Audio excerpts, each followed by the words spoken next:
Bom, vamos adiante, um destaque internacional agora. Jack Ma, o fundador do Alibaba, um dos maiores grupos de varejo online do mundo, não é visto publicamente desde outubro. O mercado especula qual será o paradeiro de Ma após suas companhias travarem batalhas contra a ditadura chinesa em razão de críticas do empresário ao sistema.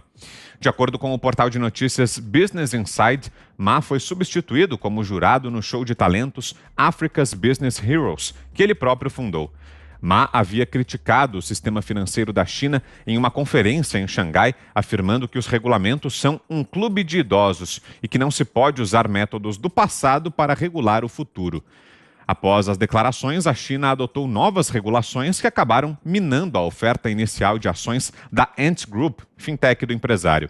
Já no fim de dezembro, o governo chinês instaurou uma investigação antitruste sobre a Alibaba. Ô Paulo, é um caso que está ganhando as manchetes aí em todo mundo, que todo mundo está acompanhando com atenção e que joga luz aí sobre a ditadura chinesa, não? Pois é, toda vez que eu vejo alguém falar que a China é um país capitalista, eu dou risada, porque eu vejo que a pessoa realmente não tem a menor ideia do que ela está falando, né? Não é só porque você tem aspectos de economia de mercado que a sua economia é capitalista. É engraçado, né? Eu estou bastante acostumado a lidar com o site do Jack Ma, que é o Alibaba, né? O Alibaba, o brasileiro conhece de um modo geral o AliExpress, que está acostumado aí a comprar umas bugigangas chinesas que chegam pelo correio, pelo AliExpress. O Alibaba, o AliExpress faz parte do Alibaba. O Alibaba é o site principal deles, que é por onde você faz por onde empresários, né, muitas vezes que querem acessar fábricas chinesas, fazem o contato com as fábricas chinesas. É um site muito robusto, todo mundo usa, eu inclusive uso nas minhas empresas, porque a gente acaba fazendo negócio com a China também. E o que é curioso é que ele é um gigante, ele se tornou praticamente um monopolista nesse setor. E aí você teve uma ação forte, você tem tido ações fortes do governo chinês contra várias empresas monopolistas. O que é interessante também, para ilustrar a situação da economia chinesa, e eu estava aqui olhando os números, né, que você tem você tem no parlamento chinês, só no parlamento chinês, você tem 93 bilionários no parlamento chinês. Juntos esses empresários, empresários barra parlamentares, né, eles controlam uma fortuna de 540 bilhões, é mais ou menos aí o PIB da Argentina, isso controlado por bilionários chineses que fazem parte do parlamento. Então essa relação, isso é só para ilustrar essa relação entre o governo chinês e o setor privado, vamos chamar assim, de chinês. É uma economia dos compadres. Isso é o oposto do que é o capitalismo de mercado. Isso é o oposto. Então, por isso que toda vez que eu vejo alguém falando que a China é uma economia de mercado, é uma economia capitalista, eu dou risada, porque realmente é falta de conhecimento sobre esse assunto. Agora, o que é interessante também é que ser bilionário na China, essa relação e tal, com um país que é controlado por uma ditadura, ela é uma relação muito perigosa. Eu estava vendo aqui que desde 2011, a Forbes publicou já um artigo em 2011, dizendo o seguinte: um bilionário chinês, isso em 2011, de lá para cá piorou muito, um bilionário chinês morre a cada 41 dias. Então já foram 15 assassinados, 17 suicídios e 14 executados. Aí, alguns exemplos aqui. O Ren Xinjiang, que é um magnata do mercado imobiliário aposentado, saiu do radar em março, depois de acusar o Partido Comunista Chinês de lidar mal com a pandemia do coronavírus. A notícia foi do New York Times. Mais tarde, o Pequim sentenciou o Ren, que é um senhor de 69 anos, a 18 anos de prisão. O país também prendeu outros críticos, que foram críticos à forma como o país lidou com a pandemia, né? Um professor de direito, o Xu Jiagrun, e o Zhang Shuezong, um advogado de direitos humanos.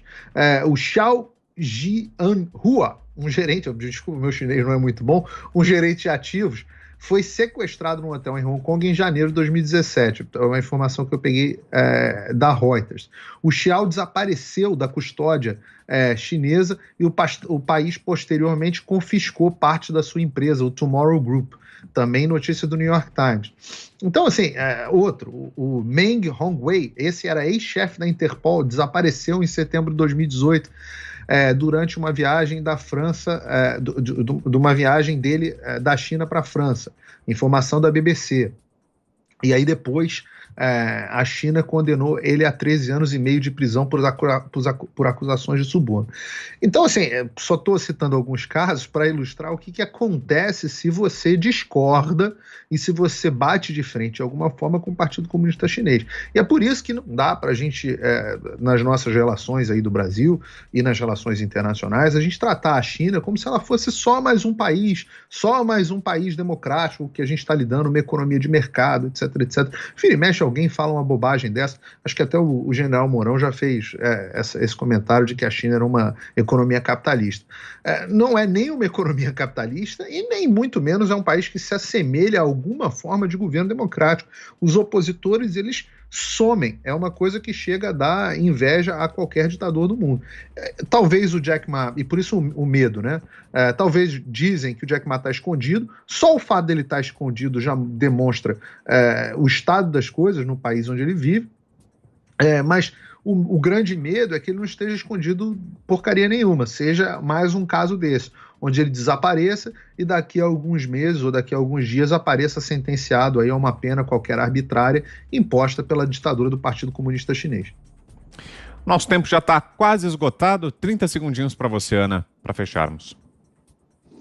Olha, Vitor, o que o Paulo colocou. Recentemente nós vimos aqui também nos Estados Unidos a notícia do bilionário chinês Lin Ke, né, que estava negociando com a Netflix americana uma série longa sobre a vida do Mao Tse Tung, e ele agora, no último Natal, dezembro, ele foi encontrado morto, envenenado. Então, está tudo muito explícito aí. A gente viu também médicos e enfermeiras que decidiram falar sobre a origem do coronavírus, sobre a origem, sobre os laboratórios em Wuhan e como isso poderia ser uma bioarma, né, dentro aí de uma nova guerra fria, digamos assim, mundial, e esses enfermeiros e médicos também desapareceram. Então, a gente tem que aqui colocar os pingos nos is, porque a China, o nome do partido, do único partido lá, é Partido Comunista Chinês, e isso tem um motivo, é uma ditadura comunista. 30 segundinhos para você também, Fiuza. Ainda tem a jornalista, advogada Zhang Zhang, que foi recentemente presa por reportar o que aconteceu em Wuhan, né, na pandemia. É isso aí, é um regime bandido, né? Um regime que extermina seus cidadãos, é um regime bandido e, enquanto for tratado como um player leal no Ocidente, esse autoritarismo vai transbordar para nações que se dizem democráticas.